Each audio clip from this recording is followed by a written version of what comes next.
안녕하세요. 오늘도 사연 살롱을 찾아주셔서 감사합니다. 저는 얼마 전 기적이라는 단어를 온몸으로 체험했던 한 사람입니다. 제 나이 50이 넘어서 인생이 송두리째 뒤바뀌는 한 방을 경험하게 될 줄은 꿈에도 몰랐어요. 왜 소위 인생은 한 방이라는 말을 쉽게들 하곤 하지만 보통의 사람들에겐 그런 일이 평생에 한 번 있을까 말까 하잖아요. 예전에 저는 그런 일은 소수의 사람에게나 일어나는 거라고 생각하고 제 인생에는 절대 기적 따위는 일어나지 않을 거라고 생각하면서 살았는데요. 최근 겪었던 일로 인해 그런 일이 제 인생에도 일어날 수 있고 또 단순히 금전적인 이익이 아니라 제 지난 인생 전체를 위로받을 수 있는 일이라는 걸 알게 되었어요. 저의 이야기가 누군가에겐 희망이 되길 바랍니다. 저는 옛말로 표현하자면 드센 팔자를 가진 여자였어요. 박복하다고도 하죠. 6남매 중에서 둘째이자 장녀로 자라면서 친정 부모님을 일찍 다 여의고 24살의 남편에게 시집을 왔거든요. 동생은 친척 고모집, 이모집 등으로 뿔뿔이 흩어지느라 결혼 이후에는 소식도 제대로 들을 수가 없었어요.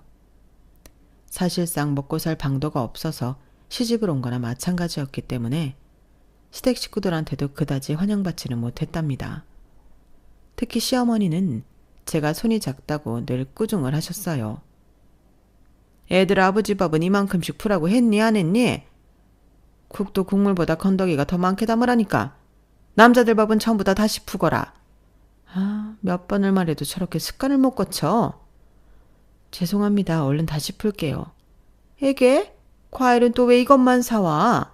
내가 돈 좀 더 써도 되니까 넉넉하게 사라고 했잖니. 어? 과일 그거 하나가 너무 비싸서. 여기 너희 친정 아니고 우리 집이라고 우리 집. 우리가 무슨 커진 줄 아나.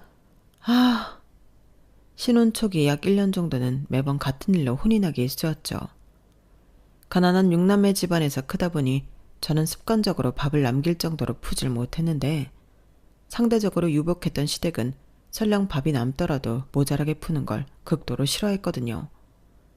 그리고 그럴 때마다 형님은 시어머니를 말리는 듯 더 얄밉게 말을 하곤 했어요. 동서가 500원, 1000원 아껴서 저희 집안을 이렇게 세우려나 봐요, 어머님.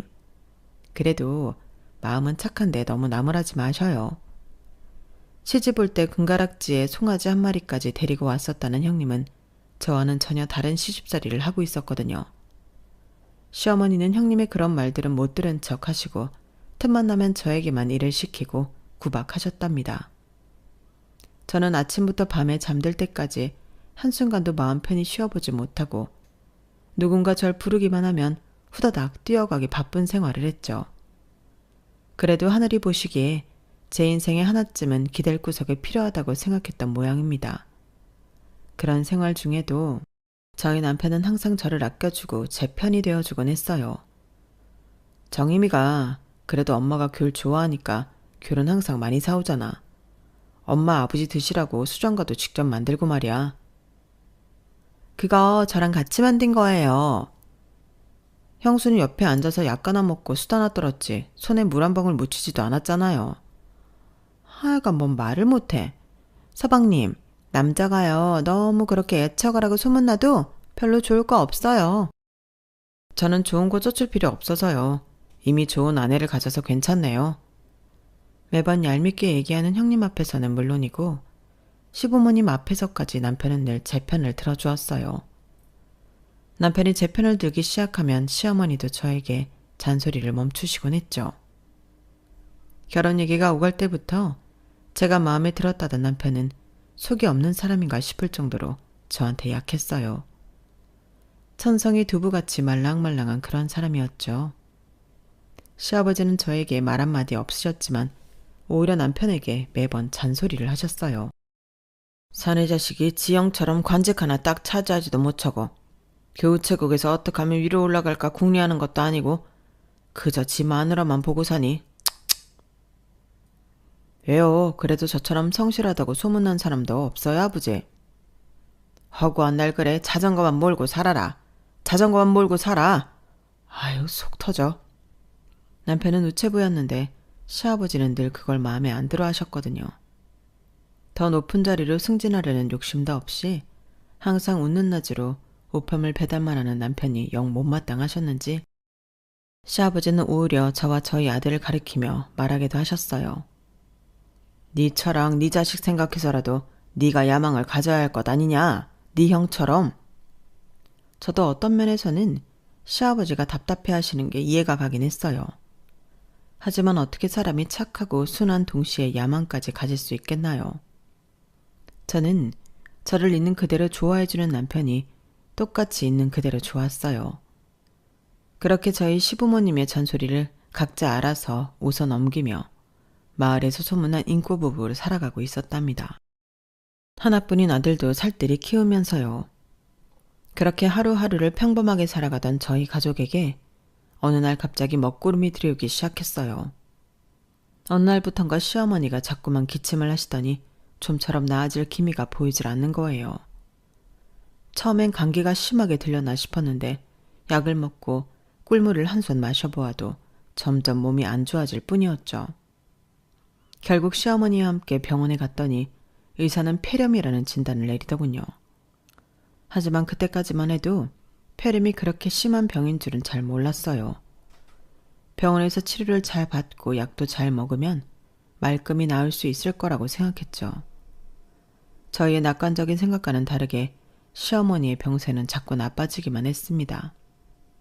그런데도 시어머니는 손수건을 얼굴에 두르고 자꾸만 하던 집안일을 계속하려고 하셨어요. 어머님, 제가 알아서 잘할 수 있다니까요. 이제 어머니가 말씀하시는 거 전부 달달 외우고 있잖아요. 아니면 제가 다 해놓고 어머님께 검사만 받을게요. 들어가서 쉬고 계세요. 이걸 너 혼자 어떻게 다 한단 말이냐? 됐다. 하루 종일 누워있어 봐야 기운만 빠지지. 내가 알아서 쉬운 것만 골라 할 테니 신경 꺼라. 라디오라도 듣고 계시지 왜요? 제가 형님께 부탁드려서 같이 할게요.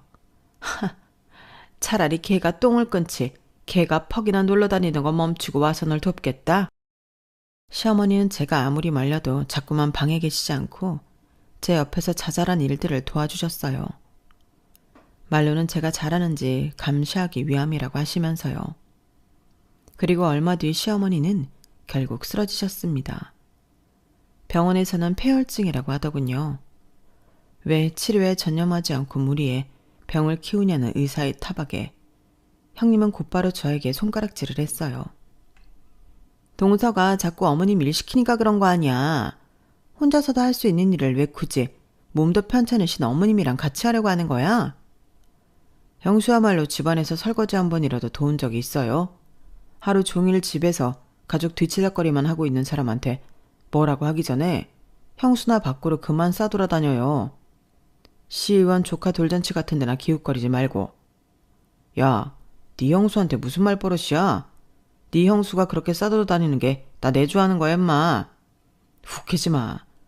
그래서 형이 사장직을 달기랬어? 부장직을 달기랬어? 제 여기 말 틀린 거 하나 없다. 큰애가 걸레 한 번을 제대로 빨아봤냐? 그래. 옆에 내가 돼서 허구한 날 남의 잔치 뒷공무니만 따라다니면 실속이라도 있어야지. 네 목까지 살림해주는 둘째한테 고맙다고는 못할 망정 사 때리지나 하고 있으니 그딴 심부리가 남의 콩고물도 제대로 못 받아먹는 거다. 시아버지가 처음으로 남편 편을 들어주더군요. 형님 부부는 아무 말도 못하고 귀까지 시뻘게 주고 말았어요.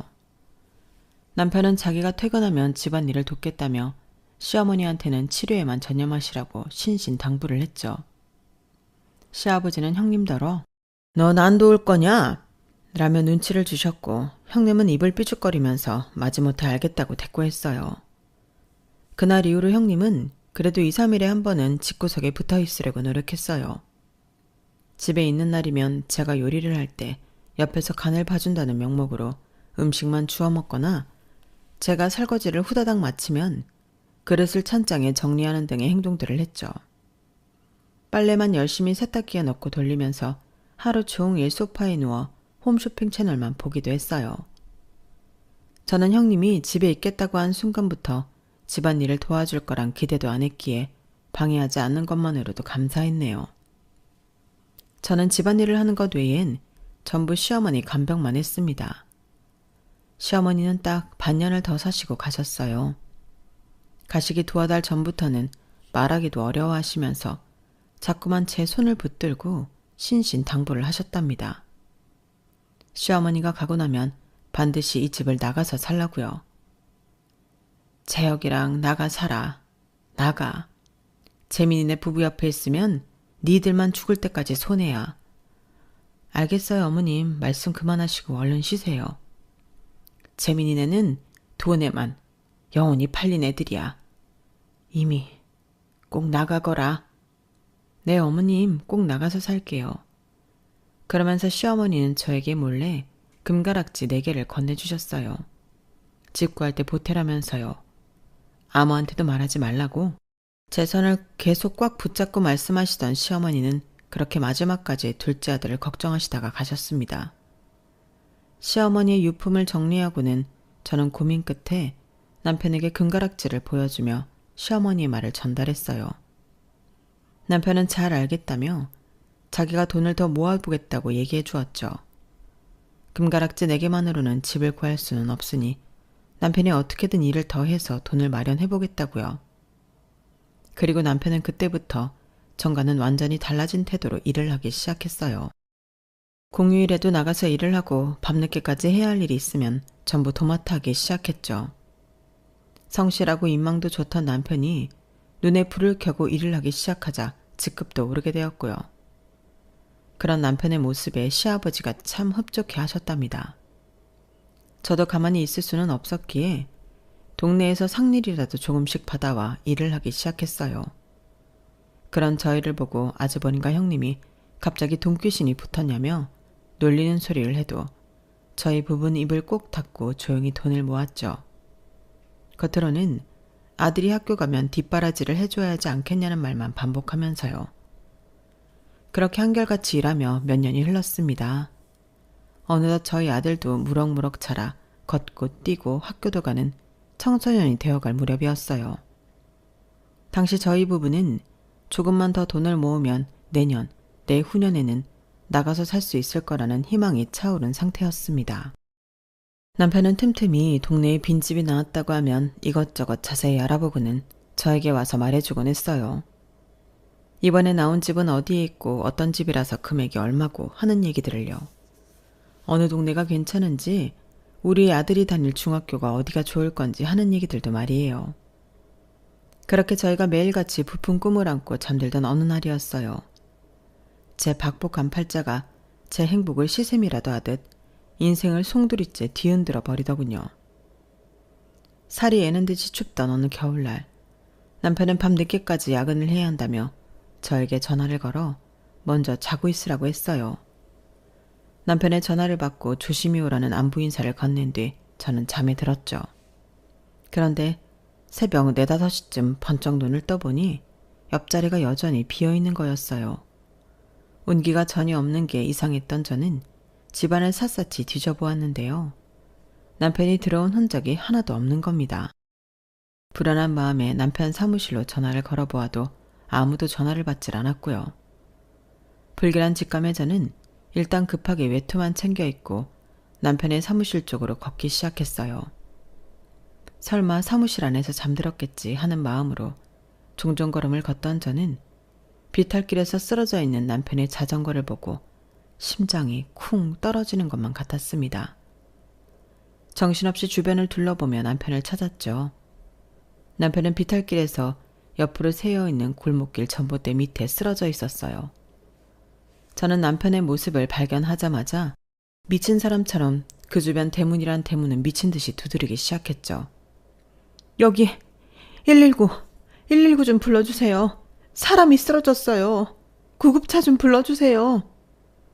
제 찢어질 듯한 비명에 놀라 사람들이 하나둘씩 창문 밖으로 고개를 내밀기 시작했고 몇몇 사람이 즉시 신고를 해주었어요. 그리고 남편을 안고 있는 저에게 다가와 무슨 일인지 살펴보기도 했죠. 저는 울면서 계속 병원에 데려다 달라는 말만 반복했는데 한 아저씨가 착 가라앉은 소리로 절 달래더라고요. 이보세요. 이미 늦었어요. 정신 좀 차려보세요. 이거 참. 나중에 들었는데 제가 남편을 발견했을 때 이미 남편은 맥박이 뛰지 않는 상태였다고 해요. 그 아저씨가 남편의 맥을 짚어보고 저에게 그런 말씀을 하신 거였던 거죠. 하지만 당시엔 제가 너무 정신이 없어서 그 아저씨의 말을 이해하질 못했었어요. 남편과 앰뷸런스를 타고 병원으로 이동한 뒤 남편은 곧바로 사망 판정을 받고 시체 안치실로 이동했습니다. 저는 병원 관계자들의 안내를 하나도 듣지 못하고 주저앉아서 울기만 했어요. 조금 뒤에 소식을 들은 가족들이 헐레벌떡 달려와 저 대신 절차를 진행해 주었죠. 평소 무뚝뚝하시기만 하던 시아버지가 제 한쪽 팔을 붙들고 계속 저를 챙겨주셨어요. 지금 생각해보면 시아버지도 크게 놀라셔서 손끝이 파랗게 식었던 것 같네요. 그럼에도 시아버지는 장례식 절차를 모두 마칠 때까지 절 챙겨주셨습니다. 덕분에 정신없는 와중에도 조문객들에게 너무 예의 없지 않게 상주 노릇을 할 수 있었던 것 같아요. 남편이 떠난 뒤 저와 제 아들은 한동안 얼굴에서 그림자가 사라지질 않았어요. 아직 중학생인 아들을 봐서라도 제가 힘을 내고 싶었는데 좀처럼 그게 잘 되지가 않더군요. 혼자 집안에 남겨진 날이면 하루 종일 숨죽여 울기만 하고 밥도 제대로 먹지 못해 저는 하루가 다르게 말라가기만 했어요. 집안일도 전처럼 제대로 할 수도 없어 매번 아주버님과 형님의 짜증을 들어야만 했고요. 동서, 요즘 빨래 대충 해?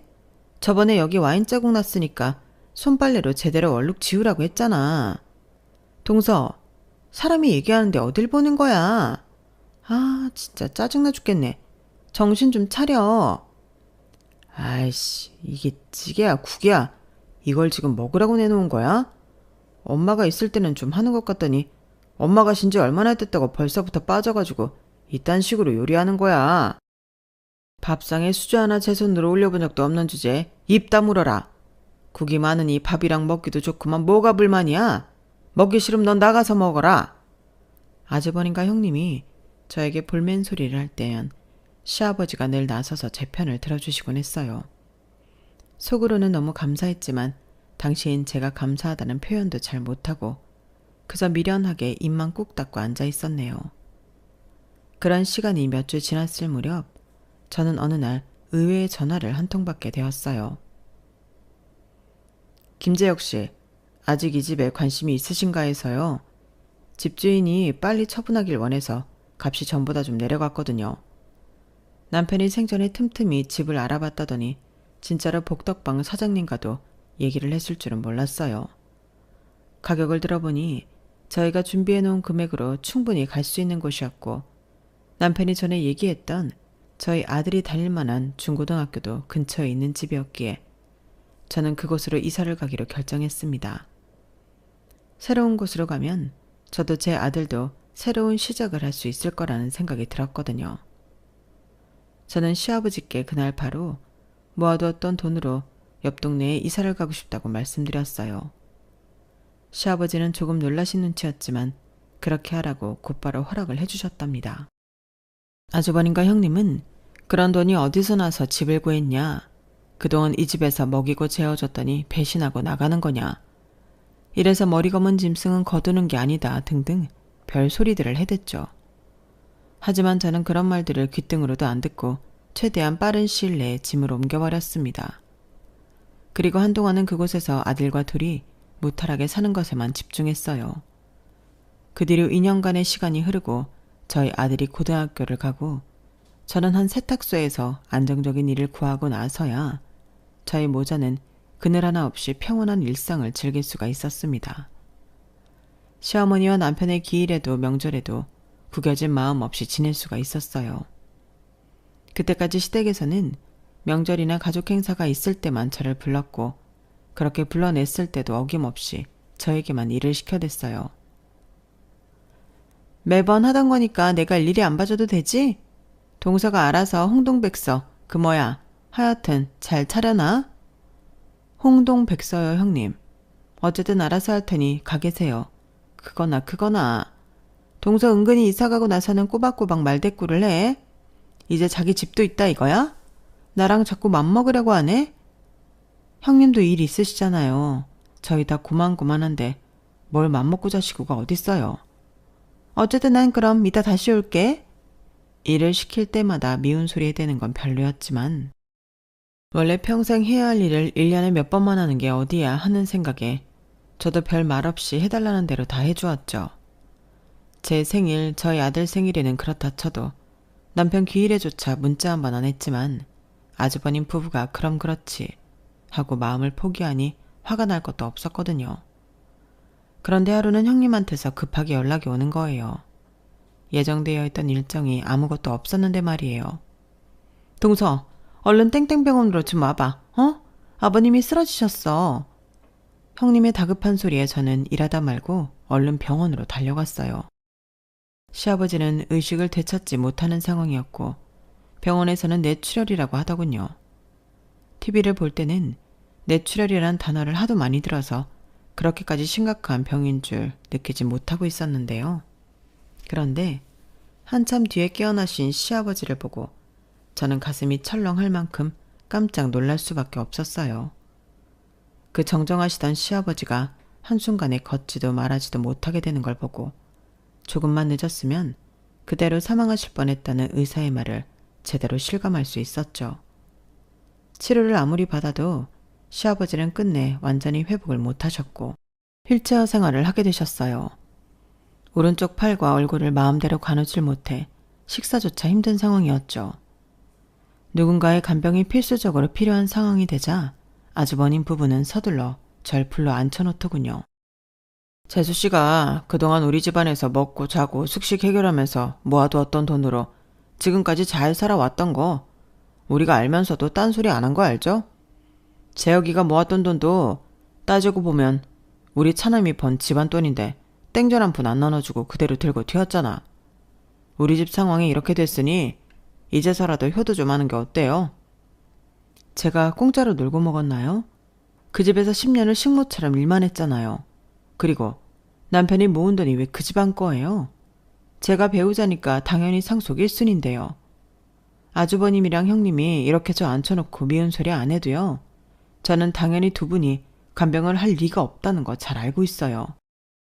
당연히 제가 할 몫인 거 알고 있었다고요. 그런데 왜 말씀을 그런 식으로 하세요? 처음으로 제가 아주버님의 말에 맞는 소리를 대꾸하자 아주버님은 당황한 듯 말을 못했어요. 그러자 옆에 있던 형님이 아주버님 어깨를 툭툭 치면서 절 흘겨보며 말했죠. 이거 봐. 동서가 혼자 살더니 이제는 우리랑 아주 맘먹으려고 든다니까? 내가 저번에 얘기했지? 맘먹고 자시고가 어딨어요. 어쨌든 제가 간병을 할 테니 아주버님이 치료비를 다 대주세요. 제가 싱글맘이라 돈이 없거든요.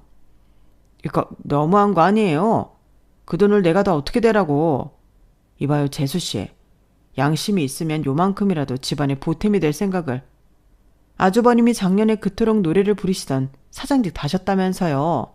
그런데 애 키우면서 세탁소서 일하는 싱글맘인 저한테 돈을 내라는 거예요? 사장직에 허울만 좋고 실속을 없는 게 아닐 텐데. 제 말에 아주버님은 곧바로 이 말에 힘줄 있으며 발끈했어요. 어디서 사장직을 우습게 알아?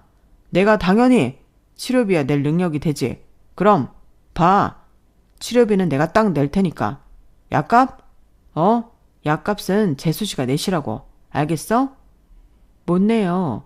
아버님 간병하면 전 돈도 못 벌 텐데 저랑 아들은 뭐 먹고 살아요? 지금 아주버님이랑 형님께서 저한테 간병비를 줘도 모자랄 판에 약값을 대라는 거예요? 아주버님 능력도 좋으시면서 왜 자꾸 손을 작게 쓰시려고 하시나 모르겠네요. 아주버님은 얼굴이 벌겋게 달아올랐지만 저는 배째라는 심정으로 입을 딱 다물어버렸어요. 결국 아주버님 부부는 학을 떼며 비용을 일체 다 대겠다고 마지못해 말했죠. 저도 제 자신이 아주버님 부부 앞에서 이렇게 말을 잘할 줄은 몰랐는데 혼자 밖에 나가 돈을 벌고 살다 보니 없던 능력도 생긴 것 같았어요. 어쨌든 저희는 그렇게 합의를 보고 그 자리를 마무리했습니다. 저는 그 이후로 원래 살던 집은 채를 놓고 아들과 시댁으로 다시 들어왔어요. 아들이 학교가 멀어져 버스를 타고 다녀야 하는 게 마음에 걸리긴 했지만 그 상황에서는 그게 최선이었어요. 세탁소 일을 못하게 되니 저는 다시 밖에서 일감을 받아와 집에서 시아버지 간병을 해드리며 일을 했죠. 인형 눈알도 붙이고 가발도 손보고 하루 종일 쭈그려 앉아서 일을 하다 보니 목이며 어깨, 허리 안 아픈 곳이 없었지만 아들의 대학 등록금을, 그 다음에는 취업자금, 더 나아가 결혼 자금도 마련하려면 하루도 일을 쉴 수가 없었답니다. 시아버지는 간병하는 일은 시어머니를 간병할 때보다 훨씬 고된 일이었어요. 시아버지는 휠체어로만 움직일 수 있고 화장실도 마음대로 못 가시는 상황이었기 때문에 그런 부분들이 많이 힘들었죠. 그래도 사람이 신기한 게 아무리 힘든 일이더라도 자꾸 하면 손이 있게 되더군요. 저는 점차 시아버지를 간병하며 부업을 하는 생활에 익숙해지게 되었어요. 시아버지가 말이 좀 어눌하고 더뎌도 하루 종일 같이 있다 보니 그런 시아버지와 대화를 나누는 것도 익숙해졌고요. 둘째야, 지갑 가져와라. 지갑이요? 우식이 용돈 주시려고요? 괜찮아요, 아버님. 이틀 전에 주신 걸로 아직 차비 될 거예요. 한창 뒤돌아도 배고플 나이다. 지갑. 아유, 조금만 주세요, 아버님. 저도 내일 이거 납품하고 또 돈 받아요. 그건 모아두라. 시아버지는 틈만 나면 제 아들한테 용돈을 쥐어주려고 하셨어요. 그런 모습이 질투가 났는지 아주버님이나 형님이 자기 아들한테도 용돈 좀 달라고 하면 그건 또 딱 잘라 거절하셨죠. 우리 현우는요, 아버님. 현우 이번에 복학해서 돈 많이 들어가는데. 고개만 젓지 마시고요. 아니, 우식이는 아직 고등학생인데 뭐 한다고 자꾸 용돈을 주세요? 우식인 전교 1등이다. 참나, 우리 현우도 까탑이었거든요. 지방대 겨우 가놓고. 아우, 됐어요, 그럼. 참나.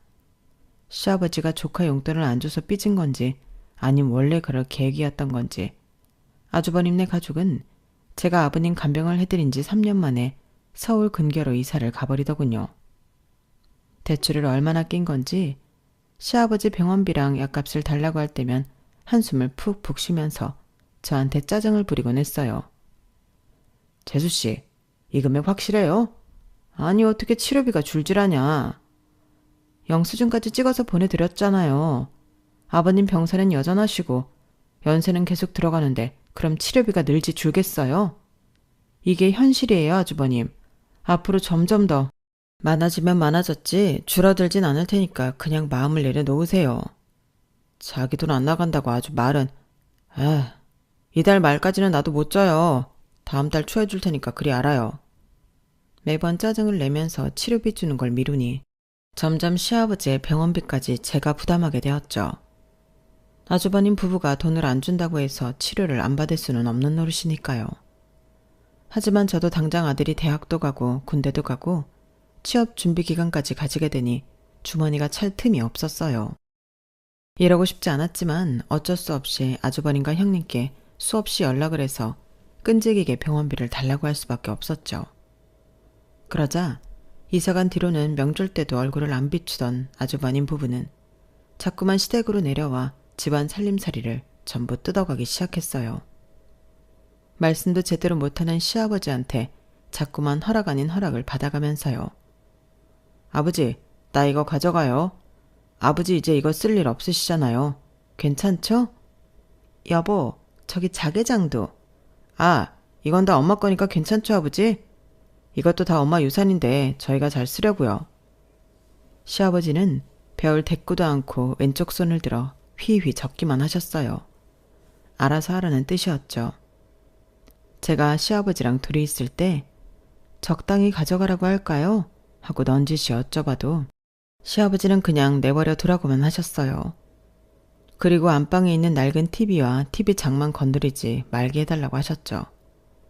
저기 형님, 아버님이 다른 건 다 가져가셔도 안방에 있는 TV랑 TV 장은 가져가지 말라고 하셨어요. 저거야 뭐 어디다 팔기도 좀 그래. 저건 안 가져갈게. 형님은 안방 안을 쓱 둘러보더니 코웃음을 치며 알겠다고 하더군요. 그렇게 시아버지를 간병하는 10년 동안 시댁 살림은 점점 횡하니 없어지고 말았어요.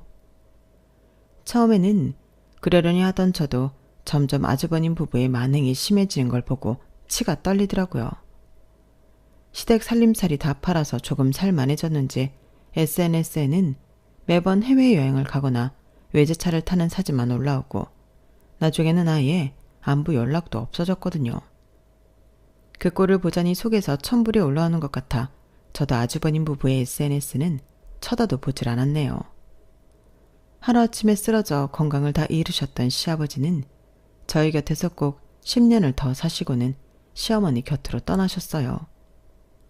시아버지는 임종일 일주일 전부터 병원 신세를 지셔야 했는데 힘든 와중에도 저에게 더듬더듬 마음을 전달해 주셨어요. 애들 엄마 다 보살피고 우리 재혁이가 가고 나까지 이렇게 보살펴 주어 너한테 정말 고맙구나. 우리 가족이 너한테 다 갚지 못할 큰 빚을 졌다. 아니에요, 아버님. 가족인데 당연히 해야 하는 일이었는걸요. 무리하지 말고 쉬세요. 아버님 마음 다 알아요. 고맙다, 아가. 내가 가면 큰집이랑은 연락하지 말거라. 그거야 이미 뭐 이제 저 아주버님이랑 형님한테 앉아요, 아버님. 그러니까 너무 걱정 마시고 마음 푹 내려놓으세요. 얼른 쉬세요.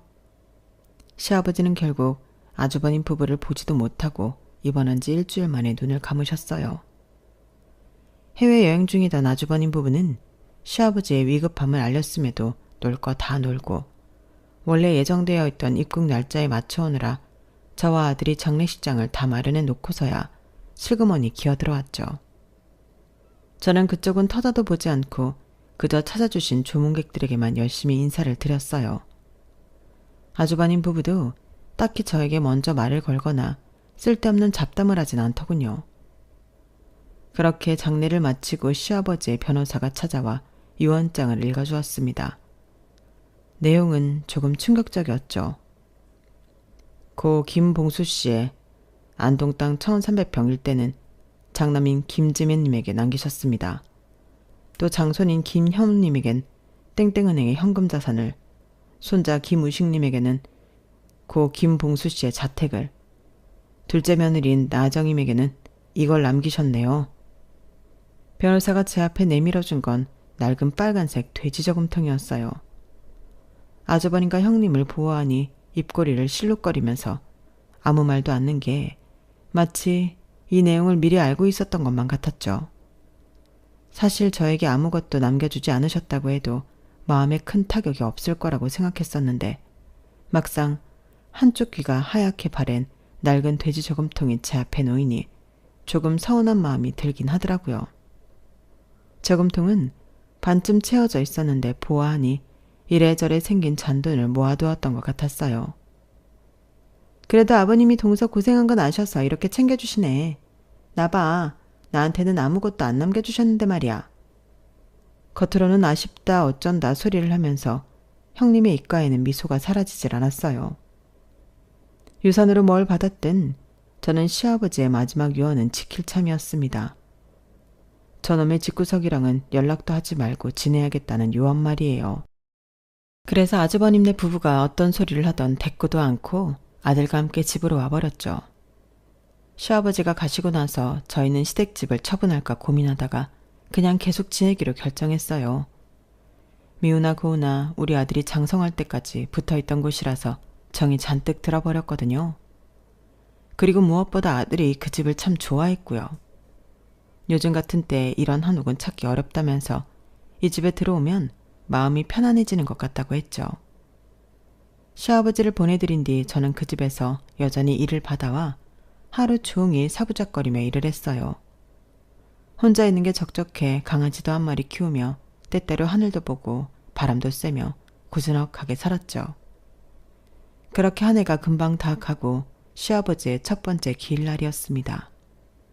저는 아침부터 시아버지 제사상을 차려드렸어요. 술 따르고 절해줘야 할 큰아들은 코빼기도 비추지 않으니 저와 아들이 둘이서 간단히 제사를 드렸고 식사를 시작했죠. 생선뼈를 발라내던 아들이 갑자기 저에게 시아버지가 남긴 돼지 저금통에 대해 묻더군요. 엄마, 할아버지한테 받은 저금통 그거 열어봤어? 아니, 그걸 뭘 또 열어봐. 그래도 선물인데. 응? 선물이니까 열어봐야지. 그럼 할아버지가 정말 저금통을 선물로 주셨겠어? 저금통 안에 있는 돈을 선물로 주셨겠지. 그거 대충 보니까 막 10원짜리 100원짜리 들이던데 열어서 뭐 어디에 쓰게? 내가 얼마 전에 계좌 정리를 싹 했는데 저런 돈도 은근히 긁어모으면 꽤 커. 어디 써 저금통? 그걸로 엄마 옷도 사입고 밥도 시켜 먹고 그래. 아들은 밥을 먹다 말고 안방에 있던 저금통을 가져왔어요. 반만 찬 저금통의 윗부분을 도려내자 안에 있던 내용물들이 모습을 드러냈죠. 그런데 이상한 점이 있었어요.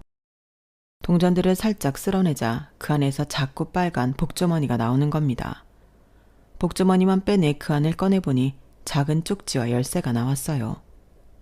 안방 TV장 뒤 금고 열쇠. 쪽지에는 이런 내용이 적혀 있었고 아들과 저는 눈을 동그랗게 뜨고 얼른 안방으로 갔습니다. TV장을 당겨보니 그 뒤편에는 정말로 금고가 있었어요.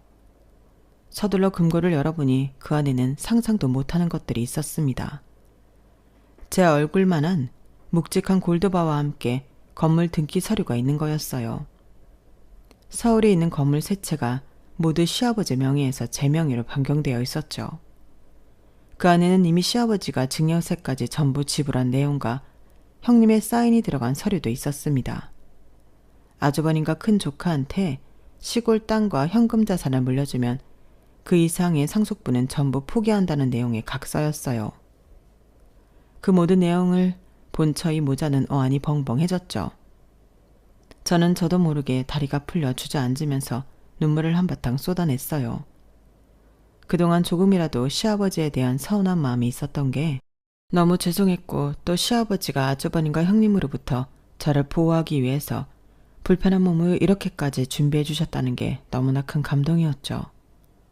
저와 아들은 그 서류를 들고 유언장 발표를 해주었던 변호사를 찾아갔고 변호사는 이미 생전에 시아버지와 얘기가 다 끝난 일이라며 곧바로 모든 법적인 처리를 끝마쳐 주었어요. 우스갯소리로 저금통은 1년 동안이나 안 열어볼 줄 몰랐다는 변호사의 말에 저도 눈물을 흘리다가 웃어버리고 말았네요. 그렇게 저희가 숨겨진 시아버지의 유산을 받는 동안 아주버님과 형님은 시아버지께 물려받은 땅을 팔아 아파트 대출금을 드디어 다 갚았다며 좋아하더군요. 그게 그렇게 자랑하고 싶었는지 굳이 가는 길에 저희 집을 들려서 잔뜩 자랑을 하고 갔어요. 그러다 문득 집안을 둘러보더니 의아한 듯 얘기하더군요. 근데 동서, 집이 뭔가 풍요로워졌다? 뭐가 이렇게 많이 생겼어? 예전에 형님이랑 아주버님이 전부 빼갔던 살림살이 다시 채운 것 뿐이에요. 이거 원목이야? 이렇게 비싼 걸 동서가 어떻게 사? 혹시 아버님한테 뭐 따로 받은 거 있어? 네, 형님이 그 땅 1300평이랑 현금 자산만 다 가져가시면 아무것도 더 바라지 않겠다고 쓴 각서요. 그게 저금통 안에 있더라고요. 그 말에 형님은 얼굴이 하얗게 질린 채 말도 없이 절 노려보곤 가버리더군요. 그러더니 며칠 뒤 아주버님과 함께 잔뜩 화가 난 얼굴로 저희 집을 다시 찾아왔어요. 어떻게 자기들을 그렇게 속일 수가 있냐면서 제가 정신이 온전치 못한 시아버지를 꼬드겨서 유언장을 그렇게 바꾸게 시켰다는 모함을 해댔어요. 집안에 여자 하나 잘못 들이면 풍비박산 난다더니 어떻게 우리 가족한테 이딴 짓을 저지를 수가 있어. 변호사랑 말씀하세요. 전 더 할 말 없습니다. 그 땅 팔아봤자 꼴락 2억 나오는 거 현금도 고작 몇 천만 원 쥐어줘 놓고 생판 남인 재수씨한테 그 건물을 다 준다는 게 말이 돼? 어디서 내가 두 눈을 시퍼렇게 뜨고 있는데 사기를 쳐? 내가 이거 아주 명명백백히 법대로 해결할 거야. 네, 법대로 해결하세요. 저야 잘못한 게 없어서요. 얼마나 평소 행실을 제대로 못하고 사셨으면 부모님이 전부 돌아가시면서 아주버님이랑 형님하고는 말도 섞지 말라고 하셨을까요? 몸도 불편하신 아버님이 왜 이렇게까지 고생하시면서 유언장을 만드셨을까요? 그건 생각 안 해보셨어요? 이게 어딘 뚫린 입이라고? 법대로 하자면서요. 왜요? 한 대 치시게?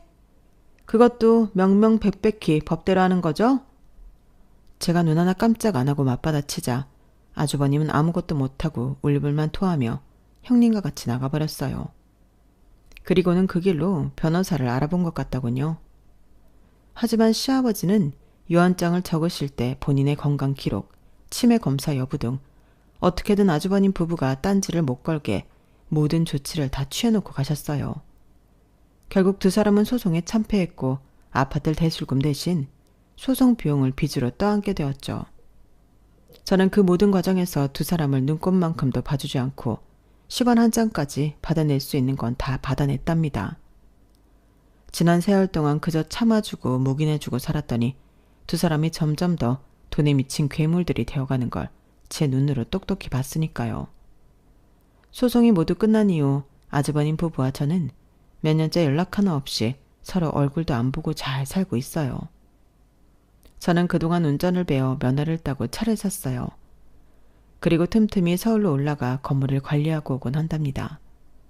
그 외의 시간에는 노인 요양원에 가서 어려운 분들을 돕는 일을 하고 있고요. 대기업에서 일을 하는 저희 아들은 지난 몇 년간 예쁘게 사귄 여자친구와 올해 가을에 결혼식을 앞두고 있어요. 다른 건 몰라도 아들을 장가 보낼 때 남부러울 것 없이 장가 보낼 수 있다는 게 그렇게 기쁠 수가 없네요. 시아버지가 저에게 남겨주신 귀한 돈으로 저는 앞으로도 저희 아들을 위해 그리고 어려운 형편에 있는 분들을 위해 노력하면서 살아갈 계획이에요. 그러기 위해서 저의 앞날이 늘 건강할 수 있도록 많은 응원 부탁드릴게요. 여러분도 건강하세요. 여러분, 사연 댓글에 응원과 현명한 조언 부탁드려요. 좋아요와 구독은 저에게 큰 힘이 됩니다. 오늘도 좋은 일 가득하세요.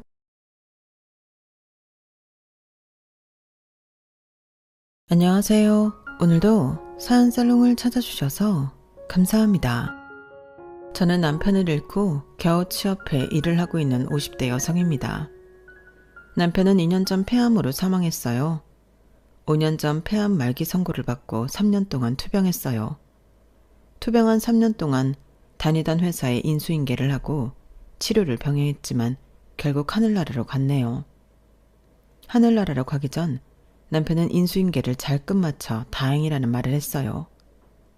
그만큼 남편은 자신의 업무에 자신이 다니던 회사에 진심이었어요. 요즘엔 흔치 않는 자신의 발전이 곧 회사의 발전인 사람이었죠. 하지만 그런 남편이 너무 부담스럽다거나 과하다고 생각하지 않았어요. 오히려 당연하다고 생각했죠. 왜냐하면 저도 그런 사람이었으니까요. 저도 남편에게 뒤지지 않는 성실한 일꾼이었어요. 지금도 그렇고요. 하지만 저도 다른 제 또래 여성들과 마찬가지로 불과 몇 년 전만 해도 경력 단절 여성이었어요. 버티고 버티다 37의 일을 그만두고 무려 15년 동안 경력 단절이었죠. 그러다 남편의 폐암으로 하늘나라로 가게 되면서 재취업을 하게 되어요. 저에게 재취업은 물론 다른 여성분들도 마찬가지겠지만 선택이 아니라 필수, 생존이었어요. 남편이 하늘나라로 간 당시 아들은 이제 막 18살이 되었고 딸은 고작 16살이었으니까요. 하지만 제 의지와 다르게 재취업을 하는 길이 녹록지 않았어요. 일단 젊었을 때 쌓아놓은 제 경력을 쳐주지 않아서 저는 다시 처음부터 시작해야 했어요. 그리고 그 처음이라는 단어와 어울리지 않는 나이 때문에 또 좌절해야 했고요. 지금부터 그 이야기를 해드릴게요. 저는 3남 1녀의 막내로 태어났어요. 가족 구성원을 보면 아시겠지만 저희 부모님은 딸을 원하셨어요. 딸을 원했지만 아들만 셋 낳고 포기하려다 마지막이라고 생각하고 저를 갖게 되었죠. 그래서 저는 엄청 예쁨을 받고 자랐어요. 부모님에게만 예쁨 받은 게 아니에요. 저는 오빠들에게도 예쁨을 받았어요. 저는 첫째 오빠와는 8살 차이, 막내 오빠와는 3살 차이가 나요. 나이 터울이 있는 만큼 보살핌을 많이 받았어요. 특히나 저는 대학을 나왔는데요. 4년제를 나왔어요. 그럴 수 있었던 건 제가 20살 때 이미 일을 하고 있던 첫째 오빠 덕분이었어요. 첫째 오빠가 등록금의 반 이상을 대주었기 때문에 저는 무리 없이 대학 졸업장을 딸 수 있었어요. 물론 서울에 있는 대학을 갈 수는 없었어요. 하지만 저는 그 시대에 여자가 대학을 나온 것만으로도 감사하다고 생각했어요. 그리고 서울로 상경하게 되었어요. 친구와 함께 상경해 옥탑방에서 살았어요. 우풍이 심하고 난방도 잘 되지 않았지만 서울에 산다는 생각에 얼마나 기쁘던지요. 저는 아르바이트를 하면서 취업 준비를 했어요. 다행히 서울에 상경한 지 4개월이 조금 지나서 취업을 하게 되었어요. 그때 친구가 사준 지갑이 명품이 아니라 그냥 시장에서 산 것인데도 아직도 가지고 있을 만큼 그때의 기억은 아직도 생생해요. 저는 한 회사의 인사팀에서 근무했어요. 제가 경영학과에 다니면서 가장 관심이 갔던 팀이 인사팀이었어요. 사람들을 관리한다는 것이 저에게는 매력적으로 느껴졌거든요. 그리고 저는 인사팀이란 사람을 연구하는 일이라고 생각했어요. 회사에 적합한 인재가 무엇인지 파악하고 적재적소에 분포시키는 일이라고 생각했죠. 얼마나 매력적인 일인가요?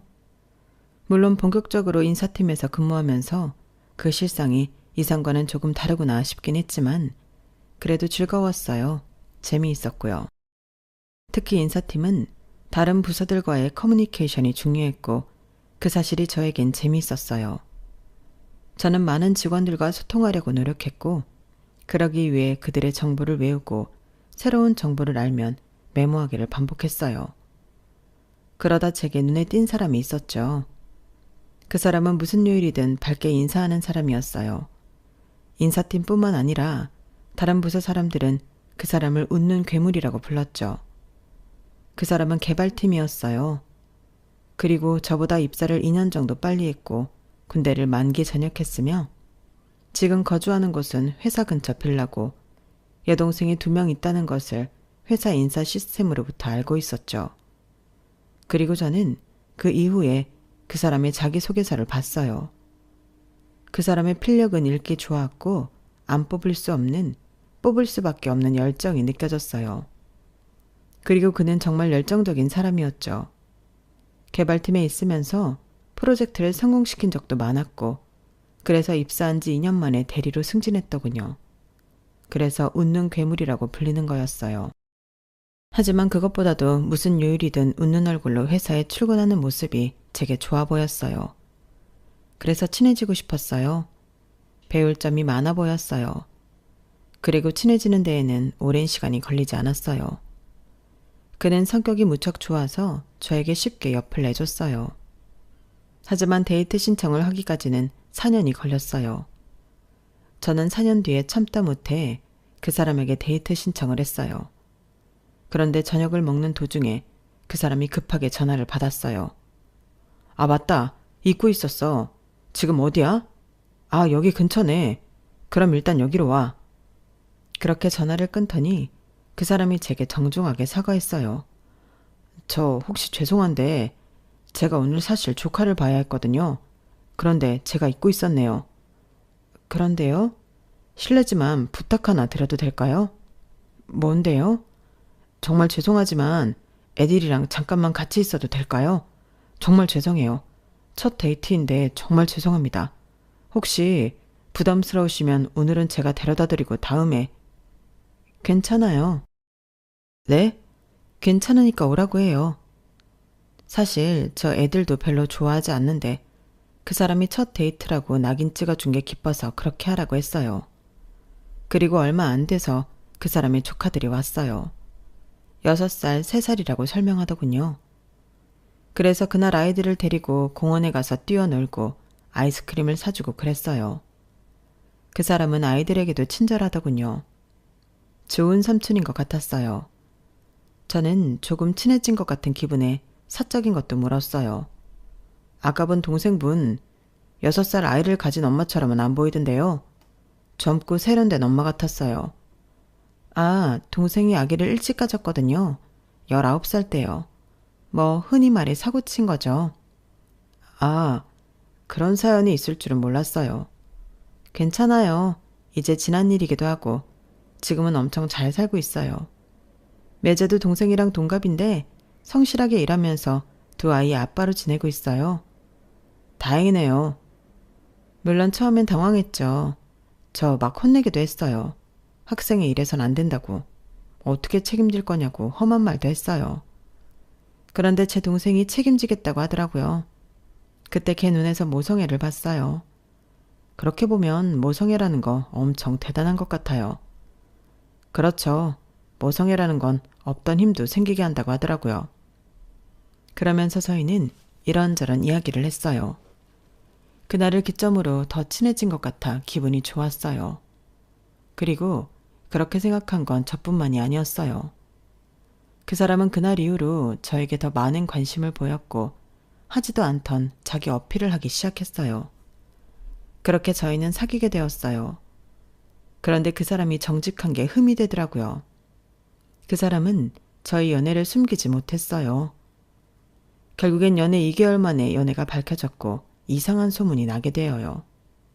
그 해에 제가 대리지만 인사팀장이 되었거든요. 그래서 남자친구가 승진하려고 저를 이용하고 있다느니 남자친구만 편애하는 게 아니냐느니 그런 말이 많았어요. 인사팀원들도 그렇게 생각하더라고요. 그래서 전 버틸 수 없었어요. 처음으로 회사 생활이 힘들었죠. 나 못 버티겠어요. 이상한 소문들, 그게 다 사실이 아닌데 너무 괴로워요. 그래서 저 그만두려고요. 이러면 내가 너무 미안해지잖아요. 그만두지 말아요. 조금만 버티면 사라질 소문들이에요. 그럴 리 없어요. 소문이 점점 더 커지고 이상해지고 있다고요. 제가 그만두고 이직하는 게 맞아요. 둘 중에 누가 그만둬야 한다면 내가 그만둘게요. 네? 어떻게 하려고요? 어차피 올해 언제든 대학 동기랑 창업할 생각이었어요. 시기가 좀 빨라졌다고 생각하죠. 난 괜찮아요. 난 잘 해낼 테니까. 그렇게 남자친구는 퇴사를 하고 창업을 해요. 그리고 1년 뒤 회사 정원이 50명이 넘도록 성장시키죠.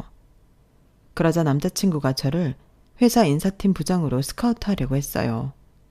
그리고 저에게 청혼을 했어요. 그래서 저는 결혼식을 올리고 신혼여행을 다녀온 뒤에 퇴직을 했어요. 그리고 남편 회사로 들어갔죠. 남편 회사에서 저는 약속한 대로 인사팀 부장이 되었어요. 사람들이 대표 와이프라고 낙하산이라고 저를 무시하거나 욕할 수 없게 저는 열심히 일했어요. 그러다 1년 뒤에 아들을 가졌죠. 아들을 가진 뒤에도 저의 열정은 식지 않았어요.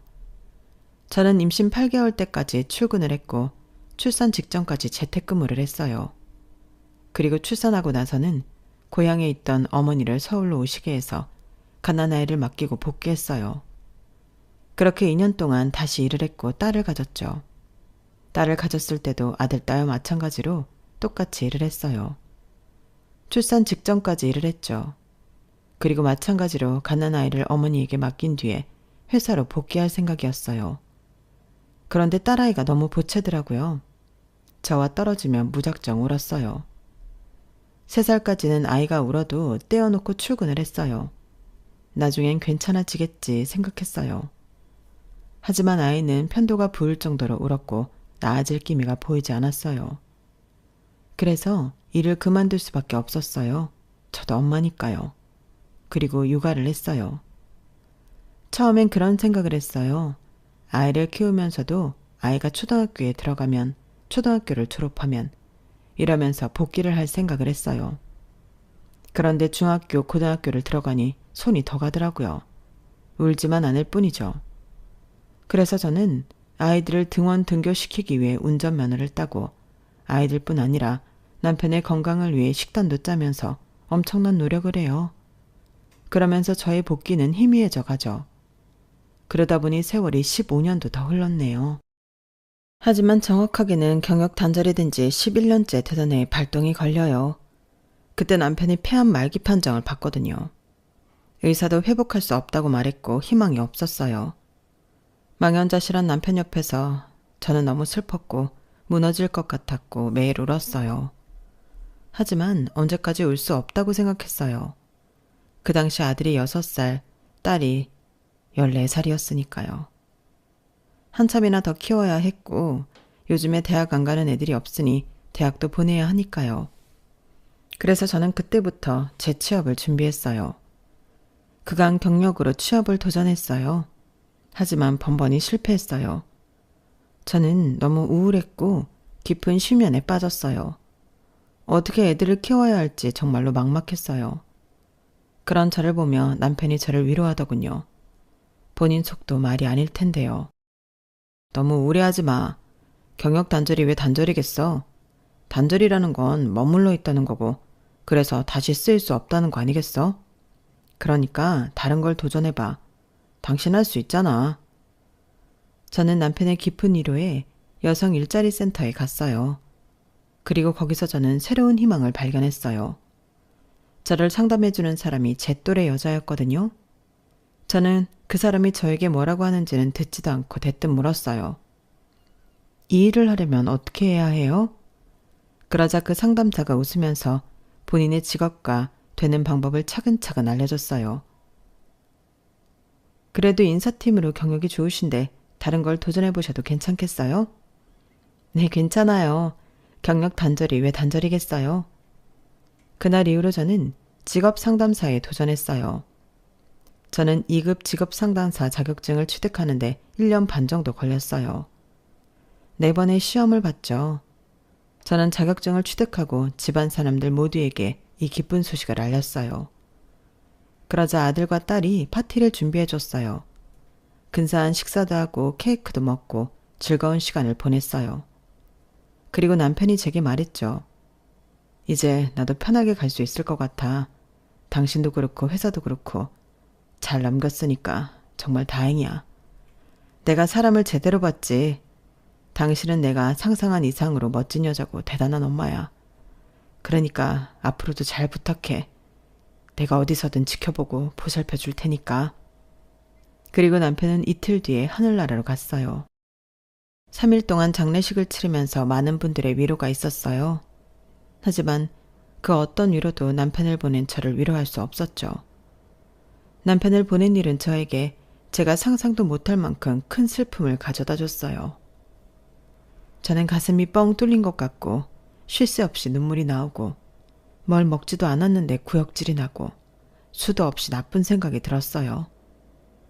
그리고 그건 5개월 동안 이어졌고 몸무게가 5kg 빠졌어요. 하지만 보이는 모습은 5kg보다 더 빠진 것처럼 보였죠. 그때 아들의 새학기 등록금이 빠져나가고 잔액이 떴어요. 그동안 저희 가족은 남편의 사망보험금으로 생활하고 있었거든요. 그 돈이 거의 바닥이 나 있었죠. 아, 이래선 안 된다. 저는 번쩍 눈이 뜨였어요. 이렇게 살다간 나뿐만이 아니라 내 아들도 딸도 죽겠구나. 산 사람은 살아야 한다는 저희 어머니의 말도 생각나고요. 그래서 일어나 화장실에서 며칠 동안 하지 않았던 세수를 하고 노트북을 열었어요. 그리고 직업 상담사를 뽑는 채용 공고에 정말 모두 원서를 넣었어요. 하나는 될 거라고 생각했어요. 그리고 하나가 되었죠. 면접을 보러 오라더군요. 저는 너무 헬스한 모습이면 안 좋을 것 같아서 정말 많이 먹고 잘 잤어요. 그리고 면접을 봤어요. 면접을 보고 저는 취업을 했어요. 직업 상담사로 일하게 되었죠. 그리고 그때도 제 아들딸이 파티를 열어줬어요. 제가 5개월 동안 엄마 노릇을 제대로 해주지 않았는데 이런 파티를 받아도 되나 송구스러웠어요. 그리고 그만큼 보답해야 한다고 아이들에게 부끄러운 엄마가 되어서는 안 된다고 마음을 다잡았죠. 그렇게 첫 출근을 했어요. 한 달 동안 저는 직업 상담사로 일하며 저와 비슷한 경력 단절 여성들과 20대, 30대 젊은이, 퇴직한 노년층에게 직업을 알선했어요. 그 사람들의 특성과 성향을 알고 그 사람들의 관심사에 집중해 적재적소의 일자리를 알려주는 것이 제가 인사팀에서 했던 업무와 다르지 않았고 그래서 친숙하고 보람이 있었어요. 게다가 정말 제가 알선한 곳에서 취업이 되면 그 보람은 배가 되었죠.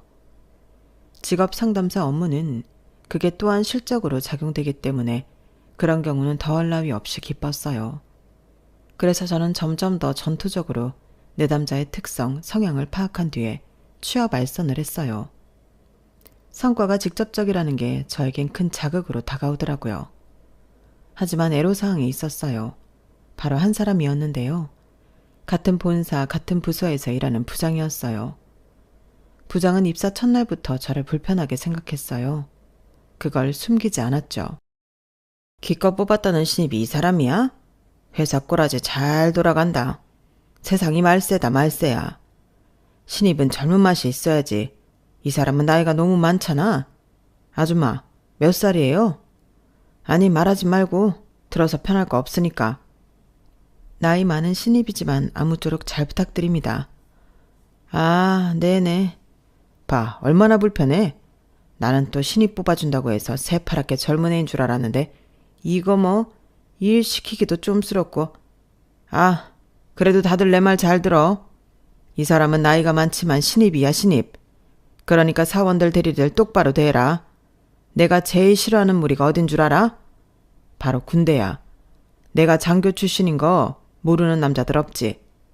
장교가 나이 많은 부사관들한테 뭐 할 때마다 부탁드립니다, 부탁드립니다 하는데 난 정말 그게 이해가 안 가. 직급이 나이보다 낮은데 뭔 부탁이야? 왜 존댓말인데? 무리에 직급이라는 게 있으면 직급대로 행동해야지. 안 그래? 그러니까 여기는 직급대로 행동한다. 이 사람한테 부탁하지 말고 지시해. 그 위치니까. 알겠어? 부장은 저보다 어린 모든 직원들에게 저에게 부탁이 아닌 지시를 하라고 말했어요. 그리고 본인이 직접 모범을 보이듯 저에게 지시하고 하대하듯 행동했죠. 그리고 부장은 점심 식사 시간이 되면 저에게 눈치를 줬어요. 어이, 지금 네가 할 게 아니지. 수저 놓고 물잔 채우는 건 막내가 해야지. 아, 부장님 괜찮습니다. 제가 할게요. 제가 가깝잖아요. 그러니까 왜 네가 가까운 자리에 앉아? 아줌마, 전에 직장생활 안 해봤어? 알아서 수저통 근처에 앉아야지. 그래서 제가 대리와 자리를 바꿔 앉았어요. 그리고 사람들에게 수저와 물컵을 채워 건넸어요. 아줌마, 냅킨에 받쳐서 내야지. 그건 기본 아니야? 아니, 결혼한 거 아닙니까? 그런데 이런 기본적인 예의가 없으면 애들은 어떻게 키웠대? 그런데 그때 제 아들한테 전화가 왔어요. 죄송합니다. 잠시만요. 이러면서 제가 전화를 받으려고 하니까 부장의 물컵을 탁자에 3개 내려놨어요. 식당 모든 사람들이 저희 테이블을 쳐다봤죠. 아니, 지금 부장이 말하고 있는데 전화를 받는 건 무슨 싸가지야? 젊은 MZ세대도 아니고 당신이 말이야. 이래서 내가 나이 먹은 신입은 싫다는 거야. 꼴에 나이 많다고 지멋대로 굴려는 것 봐. 아우, 야, 너희들도 그러니까 니네 여자들 말이야. 결혼하고 애 낳을 거면 진짜 그만둬. 그리고 그만두고도 다시 재취업할 생각도 하지 마. 니네도 저렇게 안 될 것 같지? 아줌마 되면 다 저래. 안 저런 아줌마 본 적이 없다. 애초에 여자는 직원으로 뽑으면 안 된다니까. 아, 밥맛 떨어져서 원. 저는 그 이야기를 듣고 식당을 빠져나와 화장실에서 울었어요. 도중에 전화를 끊어서 아들이 무슨 일이냐고 문자를 보냈는데 답장도 하지 못했죠. 그리고 저는 화장실에서 충격적인 소리도 들었어요. 아, 진짜 아줌마 하나 잘못 들어와서 팀 분위기가 이게 뭐냐? 그전에도 괜찮은 분위기는 아니었지만 이 정도로 최악은 아니었잖아. 게다가 갑자기 불똥은 왜 우리가 맞는데? 결혼하고 애 낳을 거면 진작 그만두라고? 다시 취업할 생각도 하지 말라고? 뭔 그런 소리래. 그러니까. 아니, 그 아줌마도 이상해. 왜 개기려고 해? 항상 부장님이 그런 소리 하면 눈 부릅뜨고 대들려는 듯이. 그러니까 부장님이 더 그러지. 회사는 미쳤다고 그런 신입을 뽑냐? 솔직히 우리도 좀 불편해. 엄청 불편하지. 뭐 지시 하나 내리려면 엄마 뻘인데 나도 모르게 부탁드립니다 소리 나오잖아. 그런데 그렇게 말하면 부장님이 대뜸 혼내고. 진짜 그 아줌마한테 뭐 일을 시키기 싫다니까? 안 그래? 그러고 보니 소미 씨는 그 아줌마 사수잖아. 안 힘들어? 저 개인적으로 무슨 말 해본 적 없어요. 애초에 유대관계가 안 쌓인다니까요. 뭐 공통점이 있어야 말 좀 붙이고 친해지지. 그리고 부장님이 그러시니까 말 붙이기도 불편해요. 그런데 저도 그분이랑 친해질 마음은 없어서 그냥 이대로 시간만 보내는 거죠. 빨리 시간 지나서 들이다셨으면 좋겠어요. 그러게, 차라리 다른 신입 들어올 정도로 시간이 지났으면 좋겠다. 저는 화장실에서 그 소리를 듣고 이 회사엔 제 편이 없구나 싶었어요. 그리고 그날은 그 길로 조퇴하고 집으로 갔어요. 집에서 집안일을 끝내고 TV를 봤어요. 그런데 너무 적적하더라고요. 그래서 집에서 쉬는 친구 하나를 불러 카페를 갔어요. 친구는 저보다 결혼을 일찍 해서 두 아이 다 대학생이에요. 하나애는 졸업반이고요. 그래도 1년만 고생하면 한 명 남았네. 부럽다 부러워. 야, 요새는 취업 전까지, 아니 취업하고도 키워야 해. 캥거루족 몰라? 아, 캥거루족 들어는 봤어. 너네 애들 알아서 잘하잖아. 안 그러겠지? 캥거루족이 못난 애들이어서 그렇게 되는 게 아니야. 이미 사회가 캥거루족이 되게끔 만들었어. 지금 애들이 일자리 구하기가 좋니? 집 사기가 좋니? 애들이 뭘 할 수 있도록 월급을 안 준다니까? 그리고 뭐 애들도 문제가 있지. 애들 대학 보내면서 애들 눈높이만 높아졌으니까. 어쨌든 이런 이유 저런 이유로 캥거루족은 피할 수 없다니까. 그래서 나도 일자리 구하려고. 어디로 구하게? 그냥 마트나 어디 농사나 도우려고. 아휴, 너도 고생이다. 그래도 너는 그동안 남편이 많이 벌어주기도 했고 네 남편이 워낙 좋은 사람이라 너한테 시간을 줬잖아. 그래서 네가 자격증도 따고 버젓이 직장도 구하고 얼마나 다행이야? 벌이로 따지면 그렇긴 한데 나도 요새 힘들어. 아니 부장이라는 사람이 내 또래인 것 같은데 자꾸 나한테 꾸지람을 하네? 무슨 꾸지람? 밑도 끝도 없는 꾸지람. 나이 많은 신입에 여자라고 그러는 것 같아. 와, 요새도 그런 사람이 있어? 그러니까 이 세상 미래가 암담단 거다.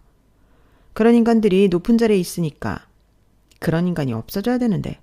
그런데 뭐라고 하는데? 뭐라고 하는데 네가 이렇게 풀이 죽어 있어. 그렇게 당당한 애가. 나이 많은 신입이라고 뭐라고 하고 게다가 여자니까 맨날 나한테 아줌마라고 불러. 사원이라고 안 부르고. 이름도 누구누구 씨 안 하고 아줌마라고 불러.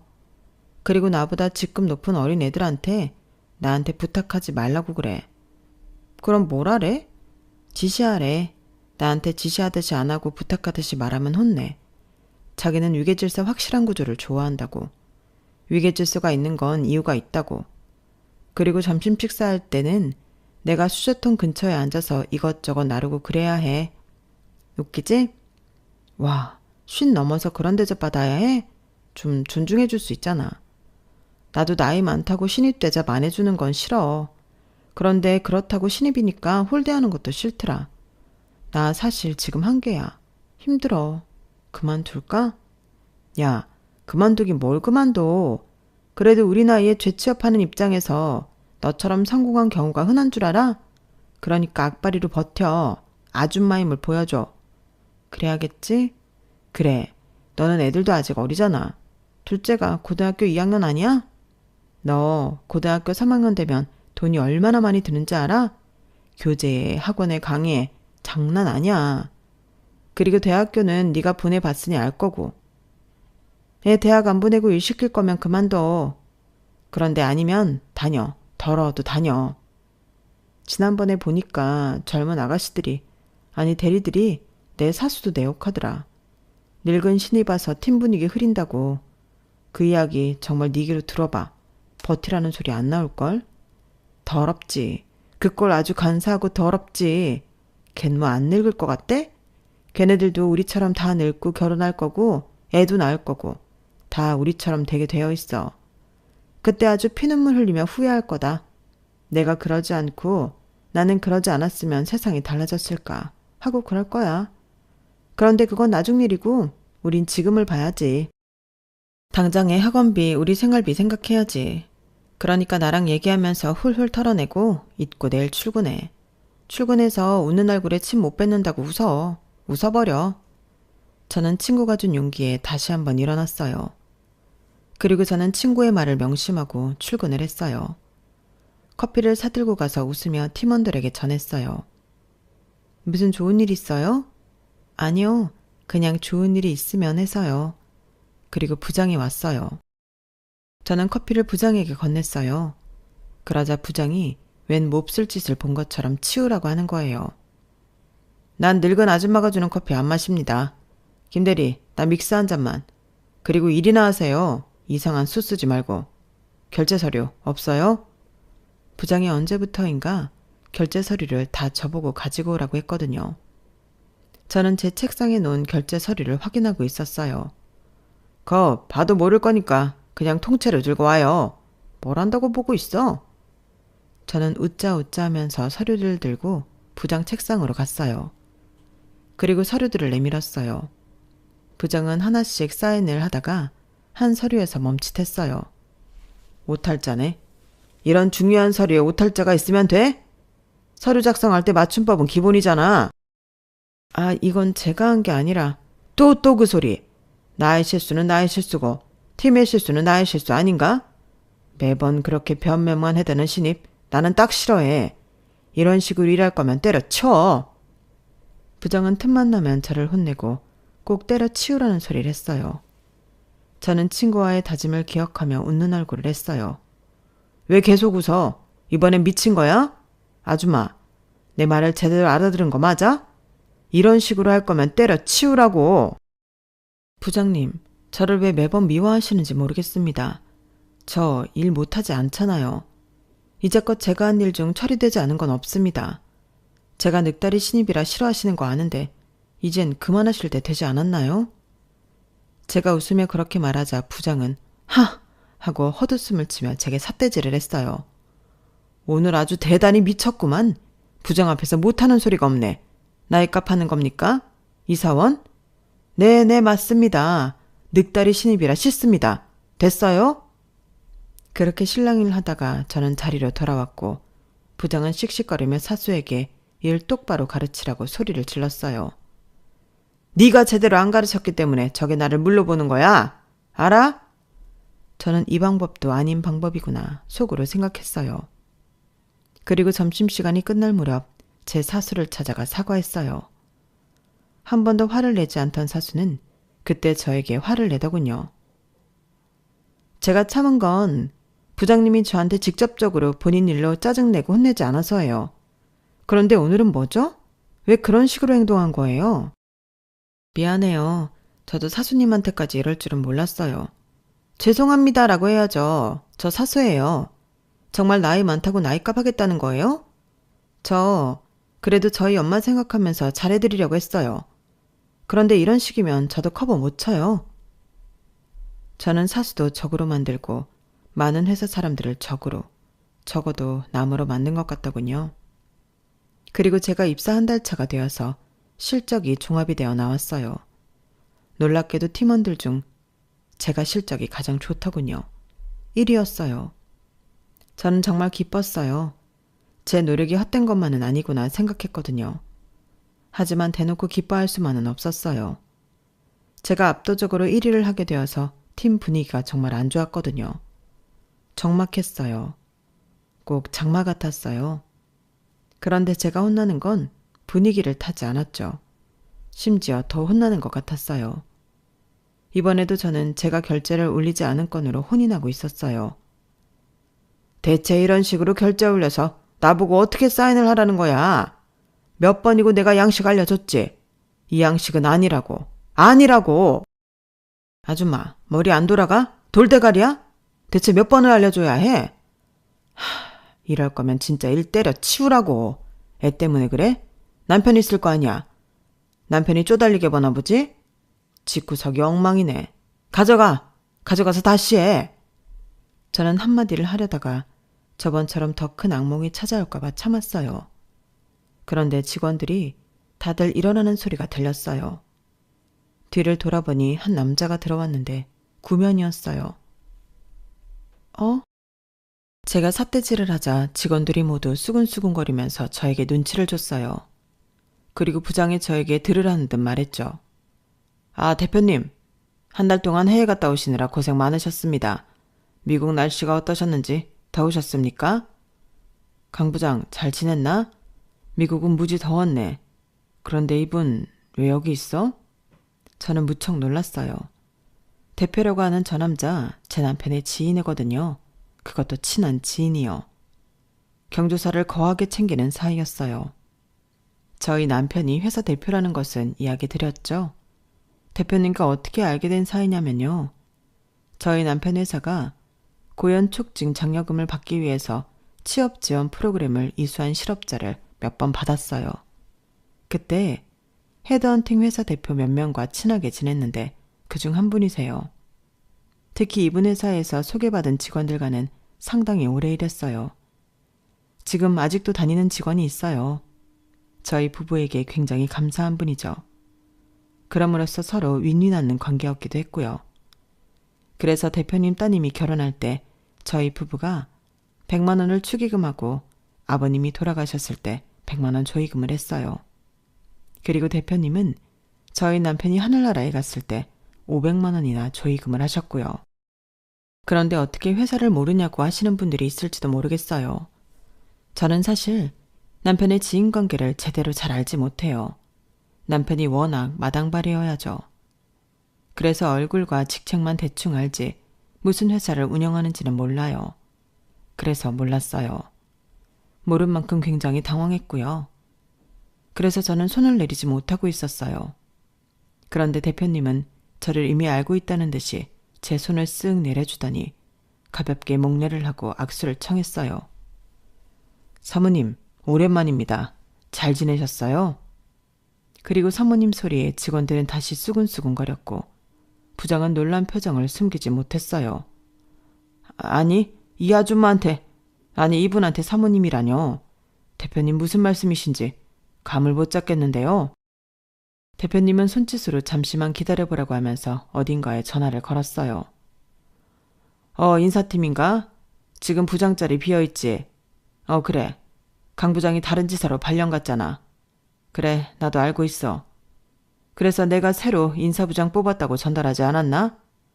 그래, 직업상담사로 면접 본 이지연 씨 말이야. 내가 직업상담사가 아니라 인사부장으로 올리라고 했잖아. 그런데 왜 지금 직업상담사로 있지? 대체 일 처리를 어떻게 하는 거야? 저는 대표님 말에 무척 놀랐어요. 그리고 놀란 건 저뿐만이 아니었죠. 사무실에 있는 모든 사람이 놀라서 저와 대표님을 번갈아 봤어요. 알고 보니 제가 직업상담사로 원서를 넣은 뒤에 대표님이 제 이력서를 확인하고 저를 알아차린 거예요. 사연이 딱하기도 하고 제가 인사팀에서 부단히 잘 일했다는 것을 알고 있기도 했고요.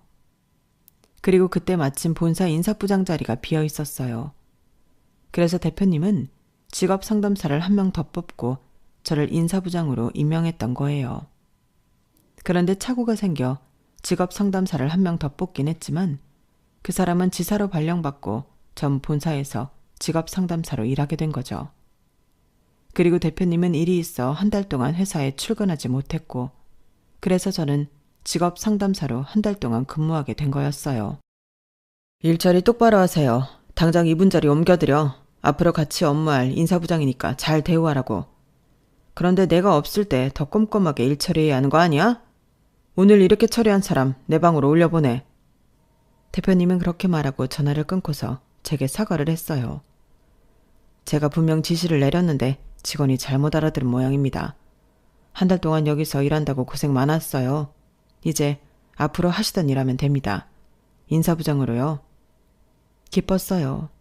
이제껏 몸바쳐 일한 제 경력이 인정된 것 같아서요. 그리고 좋아하던 일을 다시 할 수 있어서 기뻤어요. 그런데 사실 저조차도 의문이 들었어요. 경력 단절이 된 지 무려 15년이 되었잖아요. 그동안 인사 업무의 체계도 많이 바뀌었을 거고 시스템도 바뀌었을 텐데 제가 잘할 수 있을까 이런 생각이 들더라고요. 솔직히 겁나더라고요. 그래서 제가 경력 단절을 걱정하며 직업 상담사에 일을 하는 게 낫지 않겠냐고 대표님에게 말했어요. 대표님, 말씀은 감사합니다. 그런데 제가 경력 단절이 된 지 15년이나 되어요. 그동안 인사팀 업무가 많이 바뀌었을 거예요. 그런데 갑자기 부장 자리에서 일할 생각을 하니 솔직히 눈앞이 캄캄하네요. 차라리 제가 지금 일하는 자리에서 다시 시작하는 게 낫지 않을까요? 사모님, 아니 인사부장님, 언제 그렇게 자신감이 없는 사람이었어요? 제가 본 인사부장님은 늘 자신감 넘치고 여자라고 주눅들지 않고 남편분보다 더 성실하고 능력 있는 사람이었잖아요. 저는 정식이도 정식이지만 인사부장님을 보고 정식이와 더 친밀하게 지낸 겁니다. 두 분 다 좋은 사람이니까 제가 그렇게 대한 겁니다. 자신감을 가지세요. 분명 부장님은 잘할 겁니다. 이건 돌아가신 남편의 부탁이 아닌 제 자신의 믿음이에요. 남편의 부탁이요? 그 사람이 무언가 부탁을 했나요? 저 멀리 떠나기 전에 저에게 전화를 했어요. 남은 식구들 좀 챙겨달라고. 물론 그 말 때문에 부장님을 뽑은 건 아닙니다. 부장님은 부장님 스스로 무척 가치 있고 유능한 분이니까요. 저는 제가 모르는 이야기에 눈물이 났어요. 제 앞에서 모든 일이 해결되어 편하게 눈 감을 수 있겠다고 하더니 뒤에서 이런 부탁을. 대표님에게만 한 게 아니라 분명 자기가 아는 큰 사람들에게 했을 거예요. 그런 생각이 드니 마음이 무너지더라고요. 그런데 왜 회사로 안 들어가고 다시 직장을 구하신 겁니까? 들어보니 지금도 여전히 빵빵하던데요. 거기 인사팀으로 들어가시기도 충분하잖아요. 아, 애초에 남편 백으로 인사부장까지 간 사람이에요. 그런데 남편 하늘나라 가고 봐달라는 식으로 돌아가고 싶진 않았어요. 새로 부임한 대표한테도 부담스러운 일인 것 같고요. 그래서 직업 상담사 자격증을 따서 새로 취업 준비했어요. 대표님은 역시 대단한 사람이라고 저를 마구 칭찬했어요. 그리고 지금 일에 대해 물었어요. 제가 들어올 때 분위기가 좋지 않던데 큰 소리도 나고요. 무슨 일입니까? 아, 제가 결제 서류 양식을 잘못 알아서 부장님이 알려주시고 있었어요. 그 서류 잠깐 나 좀 보여주시죠. 대표님이 결제 서류에 손을 대려고 하자 부장은 망연자실한 표정을 지었어요. 아까도 말씀드렸지만 그건 제 서류가 아니에요. 제 실수가 아니었죠. 대표님은 서류를 쓱 봤어요.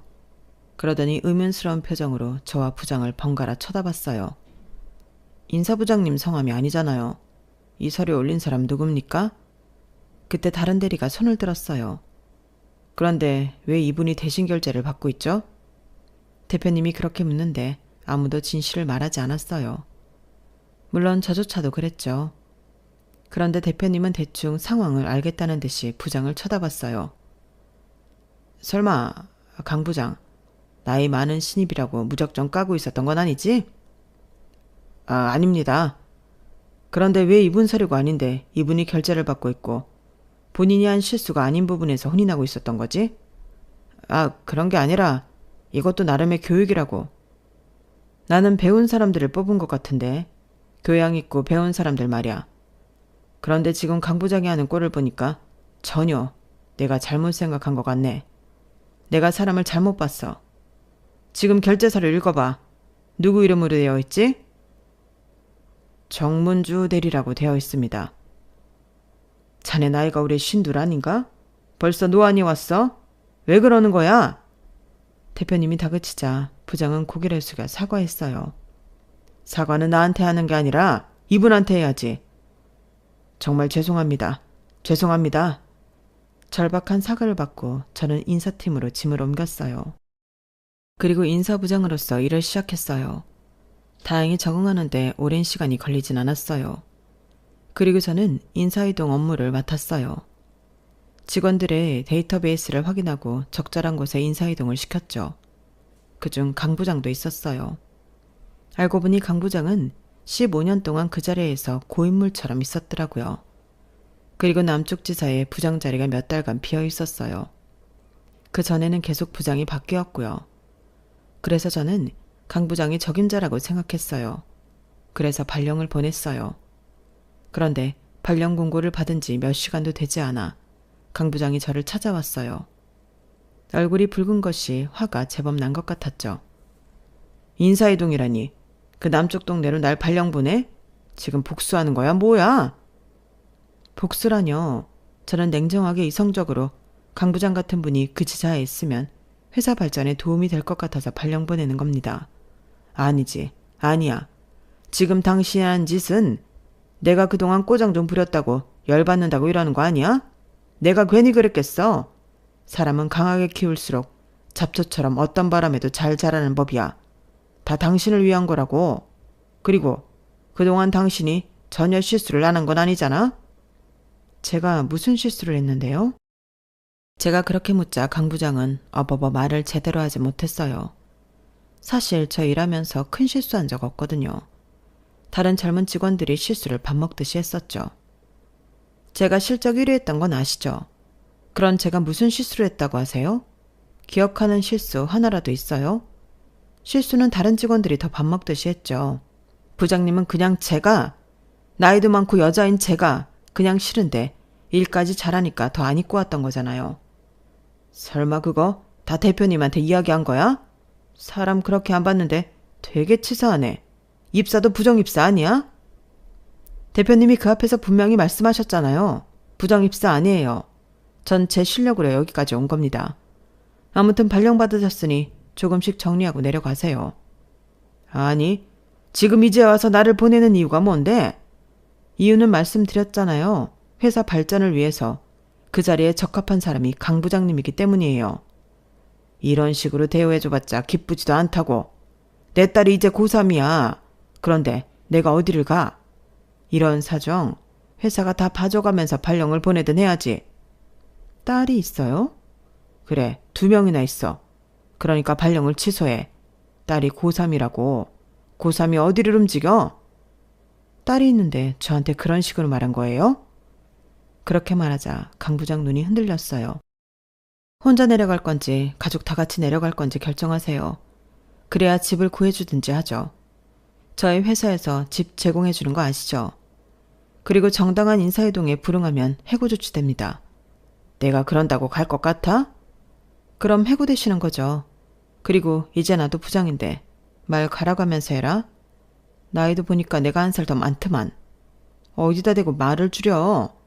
내가 이제껏 당한 거 홧김에 풀어버리기 전에 험한 꼴 보기 싫으면 당장 나가요.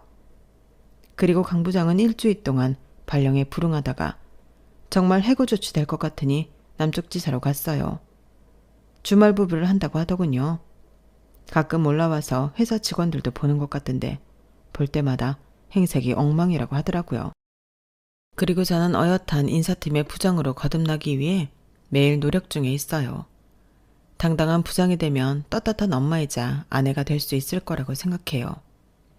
그리고 하늘에서 보고 있을 당신에게 오늘 이 사연을 바칩니다. 제 사연은 여기까지입니다. 들어주셔서 감사합니다. 사람의 인연은 어디에서 어떻게 이어질지 모르는 것 같습니다. 인생이란 게 살수록 어려운 것 같은데 현명하게 잘 살아봐야지요. 저에게 용기를 주세요. 모두들 건강하시고 행복하세요.